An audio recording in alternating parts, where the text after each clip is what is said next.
Most people think they explain themselves because they are kind, or because they are misunderstood, or because the other person just needs more context. But if you're honest, you already know this. A lot of explaining isn't communication. It's bargaining. It's you trying to manage someone's perception of you so you don't lose access, don't get punished, don't get abandoned, don't get labeled as the problem. And the moment you stop explaining yourself, everything changes, because you stop auditioning for basic respect. Here's what over-explaining actually is. It's a survival reflex dressed up as clarity. It usually starts early. In the house you grew up in, being misunderstood had consequences. If your tone was wrong, if you looked wrong, if you reacted wrong, you had to justify it quickly. You learned that the safest way to keep connection was to be impressive, reasonable, calm, articulate, detailed, and easy to agree with. You learn to build a case for your own humanity. That becomes your operating system in adulthood. You don't just say what you need, you deliver a full presentation. You don't just set a boundary, you write a persuasive essay. You don't just say no, you provide a legal defense for why your no is valid. And it feels like maturity because you're using words, and you're staying calm, and you're being thoughtful. But underneath it is fear. Fear that if you do not explain well enough, you will not be treated fairly. The problem is that people do not treat you better because your explanation is perfect. People treat you better when they already respect you, and when you respect yourself enough to stop negotiating your worth. Over-explaining creates 3 effects that quietly ruin your power. First, it signals uncertainty. Not because you are wrong, but because you are acting like you have to earn permission to exist the way you do. When you keep adding reasons, you give the impression that your boundary is flexible. You turn your truth into a discussion. You invite the other person to cross-examine you. Second, over-explaining makes your emotions sound like an argument. Even when you are right, your feelings start to sound like a debate topic. You end up proving why you were hurt instead of simply naming it. And the third effect is the most dangerous. Over-explaining rewards disrespect with attention. Every time someone pushes, withdraws, ignores, twists, or pretends not to understand, and you respond by explaining more, you are teaching them a pattern. You are teaching them that confusion gets access to you, that resistance gets more of you, that your stability is available for negotiation. This is why stopping changes everything. It removes the payoff. It forces reality to show itself. Because here is the hard truth that makes your life cleaner. If someone is committed to misunderstanding you, no amount of explaining will save you. If someone benefits from keeping you uncertain, they will keep asking questions that are not questions. They will keep pulling you into circles. They will keep making you prove basic logic. They will keep acting like your needs are confusing. And you will keep paying with your nervous system. So the shift is not about becoming cold. It's about becoming accurate. You stop explaining when explanation is being used as a trap. You stop explaining when the conversation is no longer about understanding and is now about control. And you learn to tell the difference. Healthy people ask questions to connect. Unhealthy people ask questions to delay accountability. Healthy people listen, then adjust. Unhealthy people listen, then negotiate your reality. Healthy people can hold a simple sentence. Unhealthy people need you to keep talking so they can find a weakness in your wording. So, what does it look like to stop explaining yourself in real life without sounding harsh? It looks like you shorten your sentences. You stop stacking reasons. You stop defending your needs like they are a crime. You stop giving 10 examples when one is enough. You stop answering the wrong question, and you start using a new inner rule. I will explain once for connection. I will not explain twice for permission. Let's make this practical. Imagine you set a boundary. I'm not available for that. The over-explaining version is immediate panic. You add context. You mention your schedule. You mention your stress. You apologize. You offer alternatives. You soften it so much that it becomes unclear. You try to prevent their disappointment by doing emotional labor in advance. But a boundary is not a negotiation. A boundary is information. A healthy person hears it and adjusts. An unhealthy person hears it and pushes. So the calm, warm, professional version is simple. I'm not available for that. Then you stop talking. If they ask why, you answer once, in one sentence. I have other commitments. Then you stop. If they push again, you do not add reasons. You repeat the boundary. I'm not available. If they say you're being difficult, you don't defend your character. You name the reality. I understand you're disappointed. My answer is still no. Notice what's happening. You are not arguing. You are not justifying.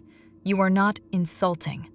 You are just not participating in the game where your no must be approved. Here's another situation. Someone hurts you, then acts confused. You say, "What you said was hurtful." They say, "I didn't mean it like that. You're too sensitive. You misunderstood me." Over-explaining would look like this. You start proving you are hurt. You quote what they said. You explain your history.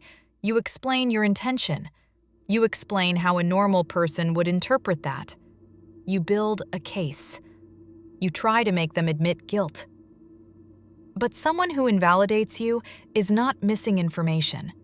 They are rejecting responsibility. So the new version is this. I'm telling you it hurt me. You can disagree with my interpretation, but you can't debate my experience. Then silence. If they continue, you end the conversation. I'm not discussing this further right now. We can talk when it's respectful. That's it. That is what it means to stop explaining. You don't have to convince them to be decent. You just stop giving access to the part of you that is desperate to be understood by someone who benefits from not understanding. Now, let's talk about the fear that comes up when you stop explaining, because this is why most people fail at this. When you stop explaining, you feel exposed. It can feel like you are being unfair. It can feel like you are being cold. It can feel like you are risking abandonment. And in some relationships, you are. Because if the relationship was built on you over-functioning, over-clarifying, over-accommodating, over-proving, then your silence will feel like a threat to the system. That's exactly why the change is so powerful. It reveals whether the bond was mutual or managed. When you stop explaining, the other person has to decide what kind of person they are without your help. They can respond with respect, curiosity, and repair, or they can respond with guilt trips, anger, stonewalling, and punishment. Either way, you get clarity. And clarity is the beginning of peace. Here's the deeper psychology. Over-explaining is often a response to inconsistent people. When someone is inconsistent, your brain starts scanning for patterns. You look for the right wording that will finally land. You believe there is a combination of sentences that will unlock stability. So you keep adjusting your delivery. You keep giving more context. You keep polishing your point. But inconsistency is not a communication problem. It's a character problem or a capacity problem. And you cannot explain someone into capacity. This is where the phrase, "everything changes," becomes real. Because when you stop explaining, you stop trying to manage the inconsistent person. You stop participating in the fantasy that if you say it perfectly, they will finally treat you consistently. You accept what they are showing you. And that acceptance makes you look powerful.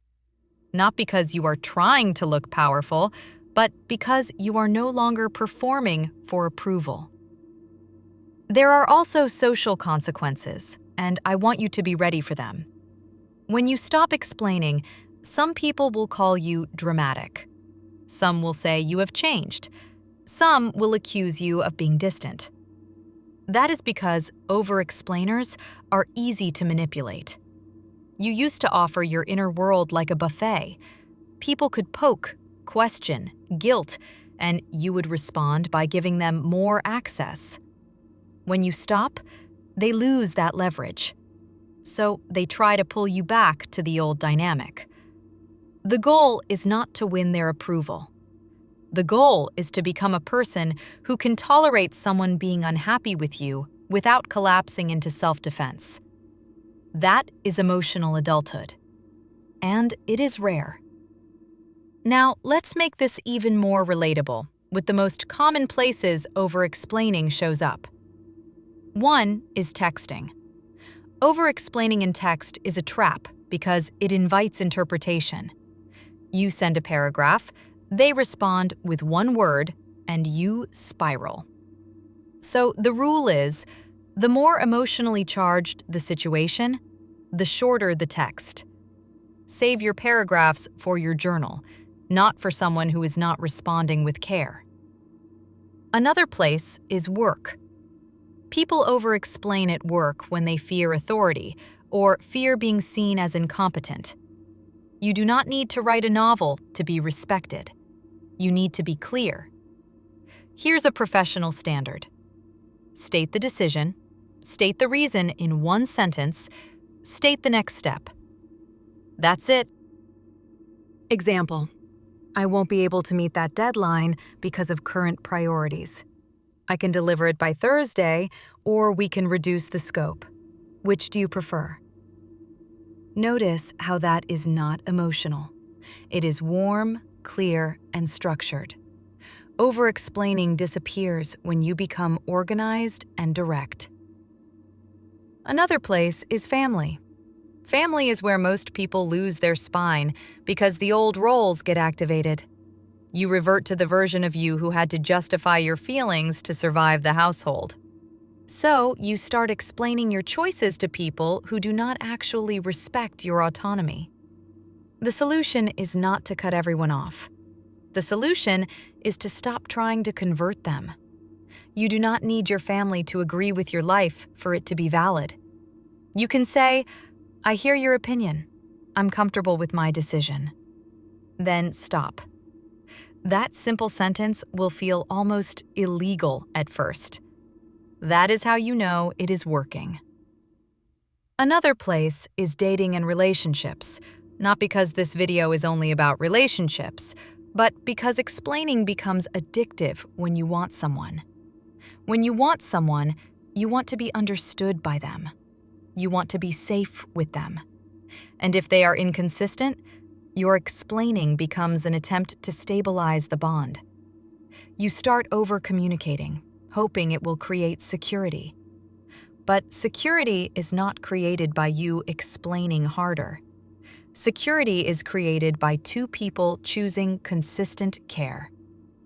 If you are the only one doing the emotional labor, your explaining is not building a relationship. It is building a performance. So the professional and warm version is, "I want clarity. If you're interested, we can keep building. If you're not, I'll step back." Then you stop. You do not chase clarity from someone who avoids clarity.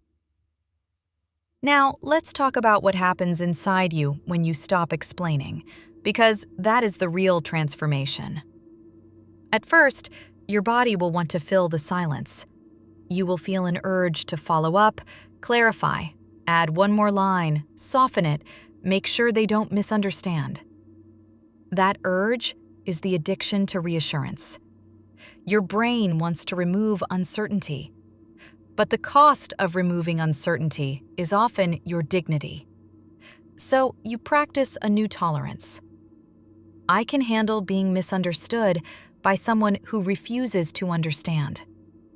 I can handle someone being uncomfortable. I can handle not being liked in this moment. I can handle the pause. And as you build that tolerance, something flips. Your words become heavier. Your presence becomes clearer. People start listening the first time because you are no longer saying the same thing 5 times with different packaging. You are not flooding the room with your nervous system. You are speaking from steadiness. That is why everything changes.